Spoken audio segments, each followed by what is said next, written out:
Good morning, everybody. Happy Wednesday. It's hump day, halfway through the week. So exciting this morning. So obviously we've got Luke who's joining me this morning. Morning, Luke. Good morning. And I'm really happy to say that we've got Will from Q Space joining us this morning. Good morning, Will.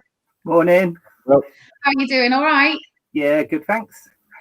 Thank you so much for joining us this morning. It's really great to have different people come in and tell us all about what you do. So what we want to do at the Yard is we want to work in collaboration with people and find out what everyone does in Northampton, because what we've realised from sort of doing the job that we do is that there's so many amazing things and so many great projects that go on in Northampton, perhaps a lot of people don't really know about.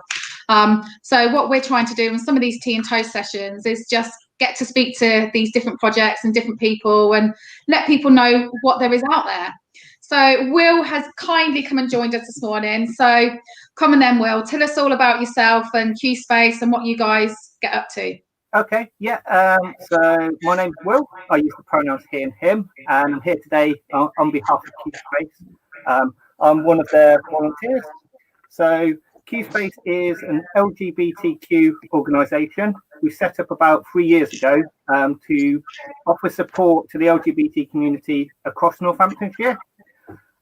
So we started 3 years ago with a youth support group, and that was running every Thursday night, and we typically have 20 to 30 young people every week coming along.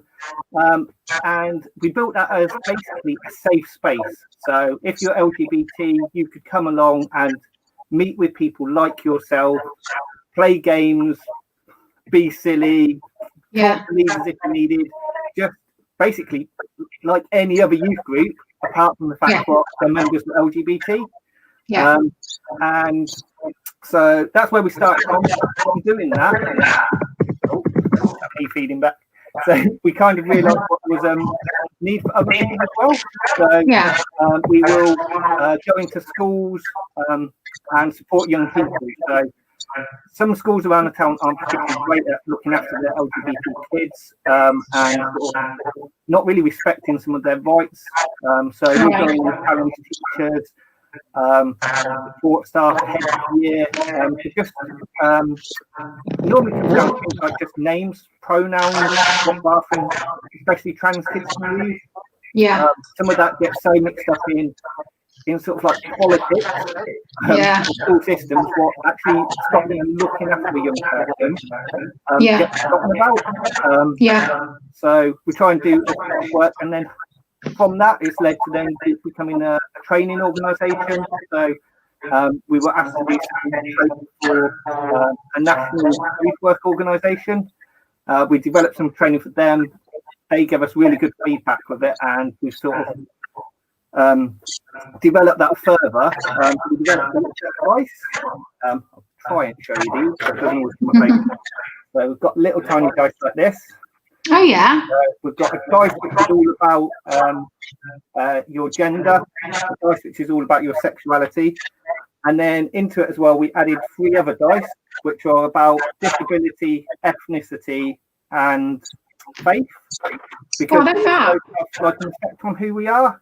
So if you grow up in a Christian family, you end up with a different life experience than if you grow up in an atheist family. And when you mix that with being LGBT, that can massively change like where you can get support. That could be really great if you're in a really supportive faith environment, or it could be really negative. It could mean what it's not safe for you to be out. Be out with friends, family, parents, your normal support group. That can be a really isolating place for you.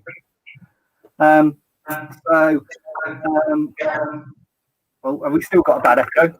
Yeah, so Laurel's just said someone has feedback and echoing. Okay. I can't hear it. It does, yeah. It does sound really bad on mine. Okay, is that any better if I turn my speakers down really low? So, can you still hear me? Okay. Yeah. Yeah. It sounds a bit better. Turn my speakers down a less. What did we do as an organisation next? We decided what we try and be visible and present whenever we could. So for that, we started by going to like village state. So anywhere we could set up and have a stall and be visibly a rainbow presence. So we've got pride banners, lots of flags, a big gazebo with sort of just fun activities, but also the parents can just stop by and ask questions.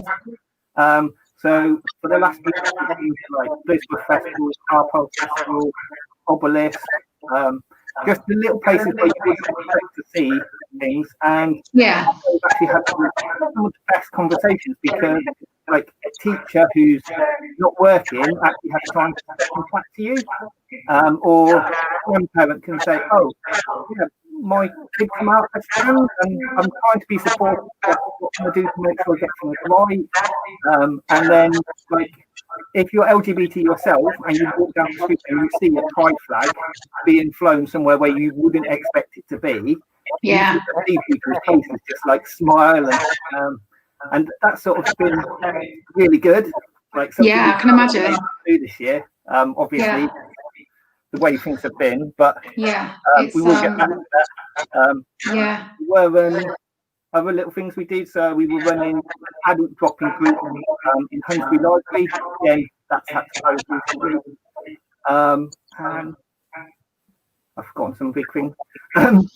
We'd be like, about the last November, we started working with the Grosvenor Centre.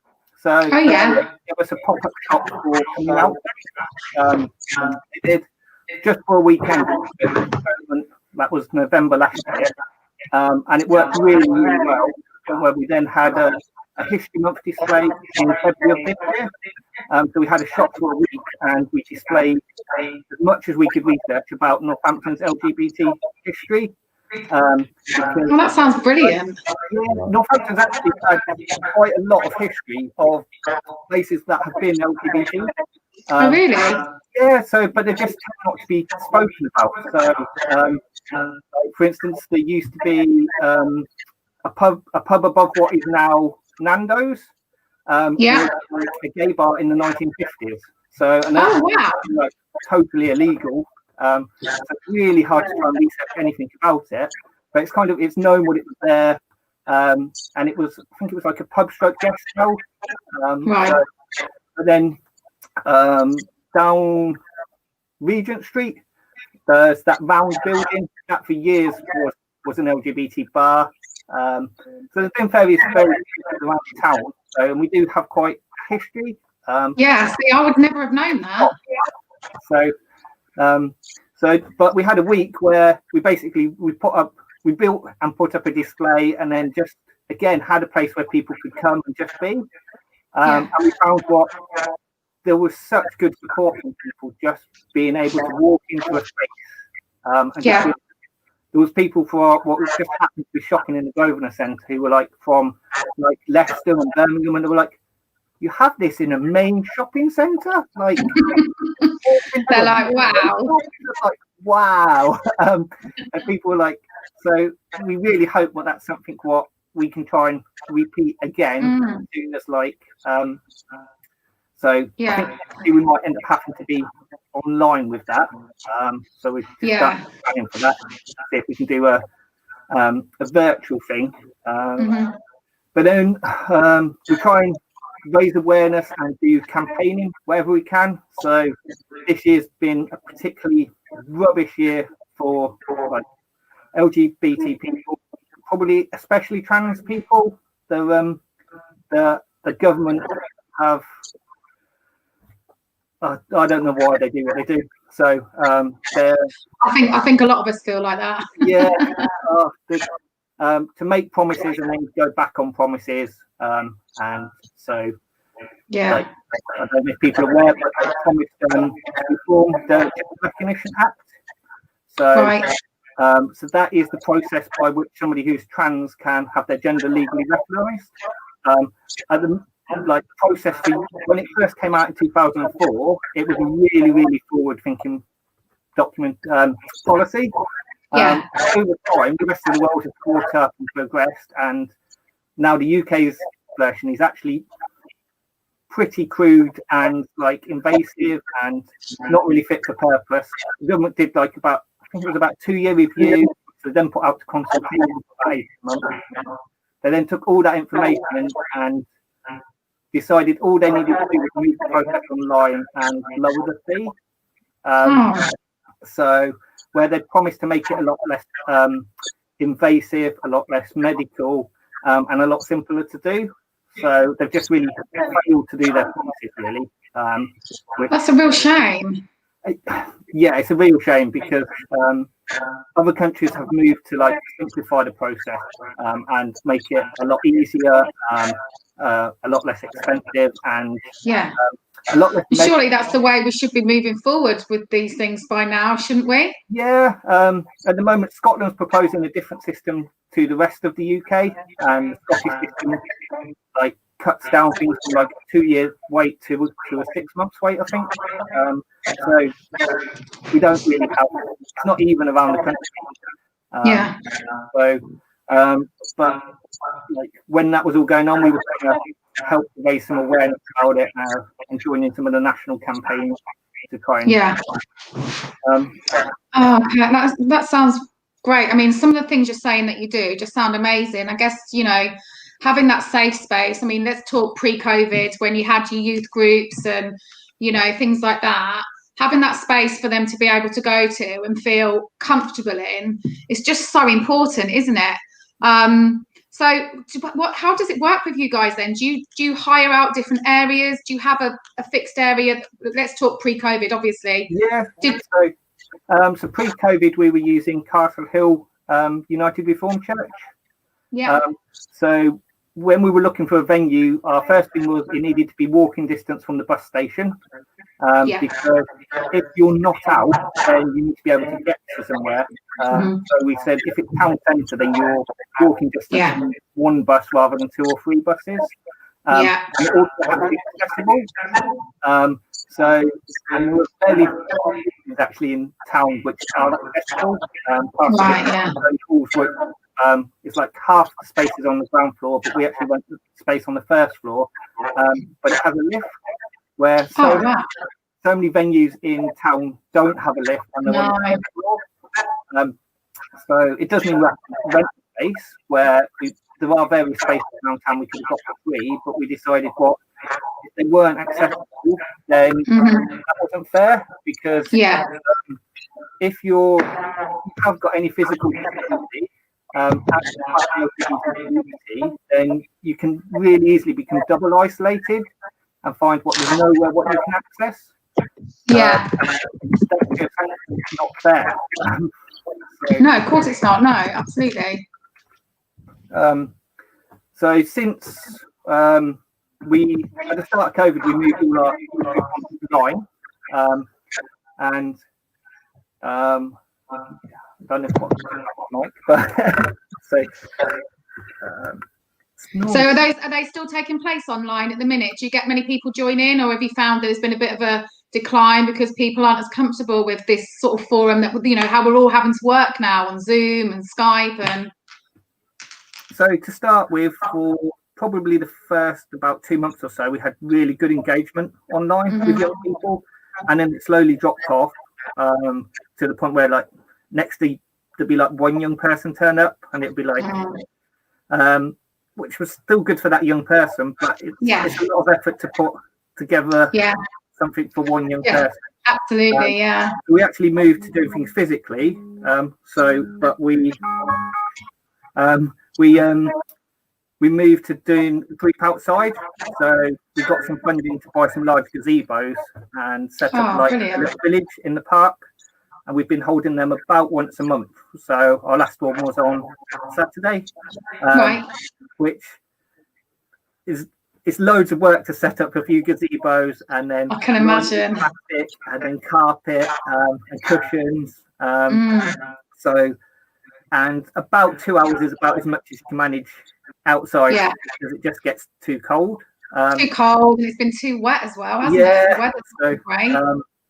But they were working well, so they were, and we were getting young people come along again. I think there's been some of the young people really, I think, were struggling because it'd been so long since they'd seen like a group of their peers. What's coming back, start coming back to group is suddenly a big step again. Yeah. Well, I bet for some, it's sort of like, you know, they would have made progress with coming to see you guys on a weekly basis. And I guess it's a bit like starting at the beginning again for them.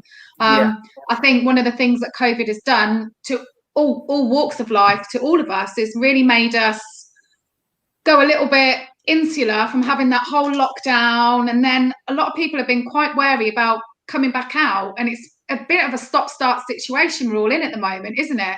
You know, we started to all come back out, then we're back on lockdown, and you know, so it's quite scary for some people to then have to make that first step again. Yep. No, definitely. So, but that sounds great. I just wanted to ask you a question. You mentioned earlier about going into schools.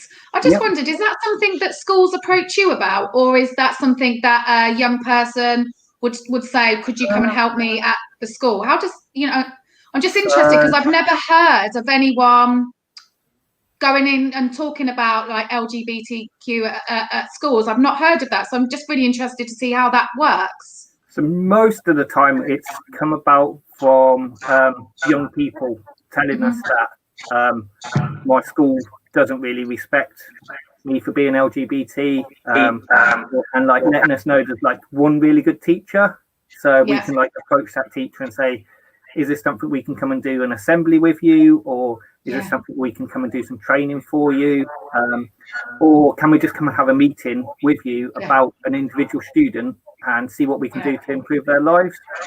Do you find that they're normally quite receptive, or is it a bit of a mixture? It's really mixed, I would say. It is, because lots of the time I think the people that really care are like teachers, and you get some amazing teachers which care, and they can see what a little bit of support is going to make such a difference to a young person. But they're not the people that set policies. They're not the people what sort of write the rules. So trying to have get that final say, they tend to not. Is, can be really tough. So, and like if you're a trans kid at school, what you don't want to hear is you don't want like your old name to be used. So most trans kids will use a different name which aligns with the gender as they see themselves. If every morning the first thing you do is hear your old name, which reminds you of the gender what you were assigned at birth, which you don't recognize, that can be, it's like a constant knockback every morning, or even the start of every lesson. And schools do have systems where they can change those names. They'll do them. Lots of teachers will sometimes use people's nickname if it's shorter or easier to say, or there's names like you don't use for religious reasons. Then quite often people have a shorter name. But to use a name what suggests a different gender, some schools are really reluctant to do, and would ask all sorts of questions before actually being able to do that. Which is really unfortunate, and a little bit of education and actually like the law works with a young person, and so the Equality Act is there to protect people. A trans person, they're protected from the point where they're proposing in the process or gone through gender reassignment. So a trans person is protected as the gender they see themselves as right from the start of that process. Normally once they realise that, are a lot more clued up, but I guess it feels like in those situations it's a bit of a constant battle for them, you know. Must be really hard, must be very, very hard. I can't imagine, you know, I think it's difficult enough growing up and being a teenager and being a young person in itself, so to have that thrown on top of it must be very hard. And I think it'd be, from what you've just told me, it would be nice to see a lot more of our schools being a bit more proactive with the LGBT community now, wouldn't it? Maybe, you know, hopefully that's something that's going to come in time. But it sounds like you guys do an amazing job down at Q Space. Do you have a big staff team there, or is it small? We are I think about 7 volunteers. Okay. So, and it's all volunteers, is it? You're all voluntary. Wow. So, amazing.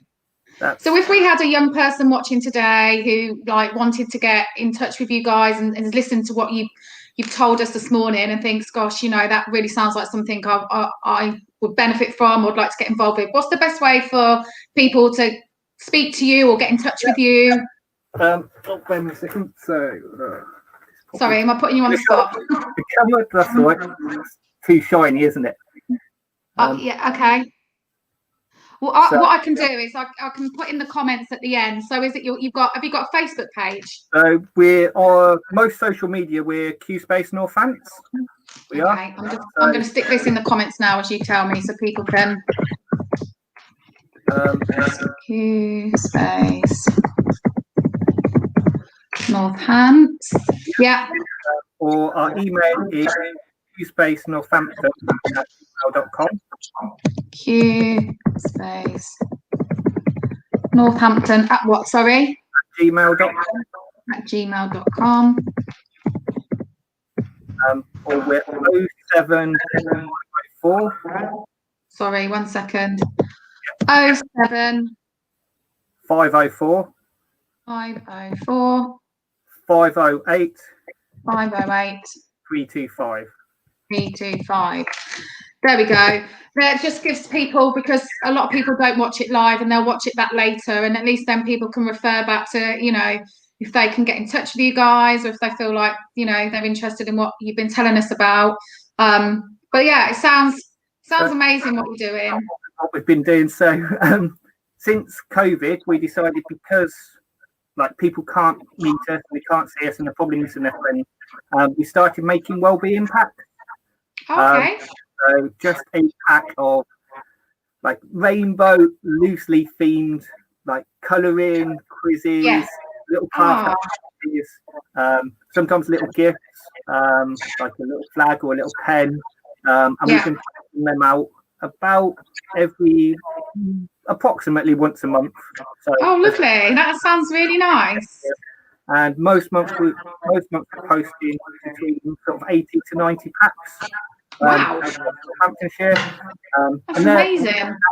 To any age, you don't have to be a young person. That's just like if you're part of the LGBT community, or like you've got a connection, then people can just email us and say, "Can you put us on the list to receive packs?" And we'll start sending them. I love that. That's brilliant.